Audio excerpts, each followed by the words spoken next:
I live in a quiet suburb about 15 minutes away from my state's capital city. My husband often travels on work-related trips, so usually it's just me and our daughter at home during the week. My daughter's name, for privacy purposes, will be named Anna. It's her middle name anyway.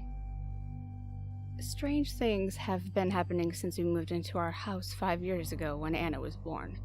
Clothes disappear, doors lock when we know we haven't locked them, showers will turn on at random moments, lights go on and off in parts of the house, toilets will flush at all hours of the day and night, even when Anna and my husband are all in the same bed, etc.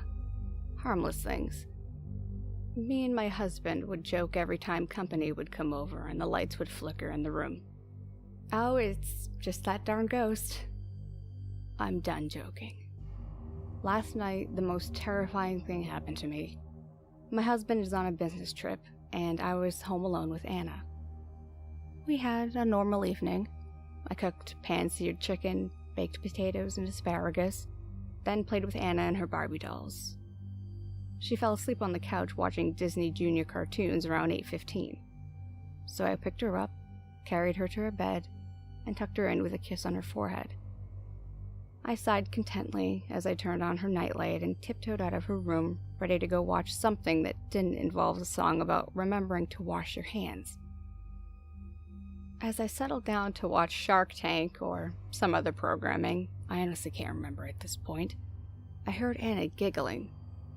Thinking she was playing with her toys or something, I stood up to go tell her to go to sleep and marched toward her room.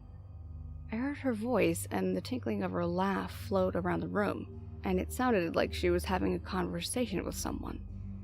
What made me stop before I reached her room was that instead of her answering herself like a child would when playing by oneself, it was like she was waiting for another person to answer, and then answering them. I brushed it off as a 5-year-old's imagination. I pushed the door open, closed it behind me, and said, "Sweetie, what you doing?" I wish I hadn't. "I'm talking to my friend," Anna said, smiling. She was sitting up in her bed. I glanced around the dimly lit room. "What friend?" I said. I wish I hadn't asked. Anna seemed a bit confused. She pointed to the edge of the bed.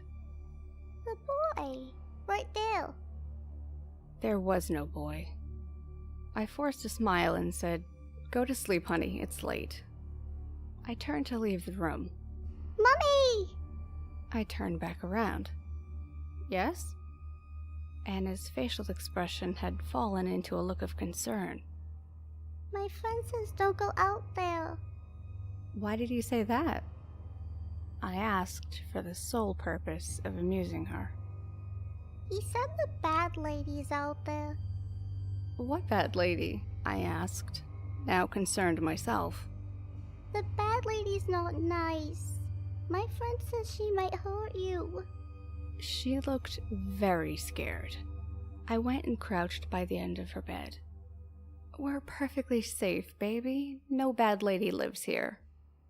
"Yes, she does," Anna whispered, tears forming in her eyes. I could see she was obviously upset, but my patience was wearing thin. There was no boy, and there was no bad lady. I hugged her and stood up. "Turn the lights on, please, Mommy," she half sobbed. I sighed and flicked the lights on. "See?" I told her, gesturing around the room. "Nobody here but us." Anna looked up at me with her big brown eyes. "There is, Mommy," she insisted, tears streaming down her cheeks. "No, there isn't, Anna," I said, quite more stern than I intended, but this was beginning to be too much. She looked at me, tears still flowing, and began to plead with me to stay with her. Exasperated, I agreed, the plan of waiting for her to fall asleep, and then quietly creeping back into the living room. I stood up to turn the light off, and Anna burst out sobbing in a tantrum. "Mommy, please don't turn off the light! Please don't! she hollered. The bad lady will get us like she got Robbie. She'll get us. Her screaming scared me more than her warnings of the bad lady. I had no idea who Robbie was, but at that point I didn't care. I simply left the lights on, crawled into her bed, and waited for the sobbing to cease. I drifted off after that and woke up around 6 a.m. to Anna asleep next to me. I groggily got up and walked through the open bedroom door. I didn't open it last night. I assumed Anna had gotten up to get a glass of water or use the bathroom during the night and had left the door open. I shuffled into the bathroom and glanced in the mirror. My face was cut and bruised on the left cheek. I lifted my arm to touch it and noticed my arm was cut and bruised as well. I looked at my other arm. Same thing. I lifted up my shirt to reveal cuts and bruises and scratches all over my torso. I was so confused. None of it was bleeding, but it hurt like hell. I hadn't even noticed the burning until I saw myself. I rushed back into Anna's room and grabbed her, checking her all over. She awoke with a shock and began to rub her eyes. Nothing was wrong with her. No cuts, or scrapes, or scratches, or bruises. She was perfectly fine. Mommy, what happened to your face? She questioned, that same concerned look on her face. My face felt hot. Nothing, sweetie. I just fell down. Okay, She said, and laid her head back onto her pillow.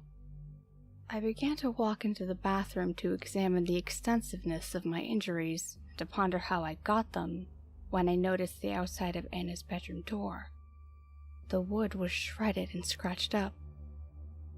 I have a feeling that her friend didn't do that.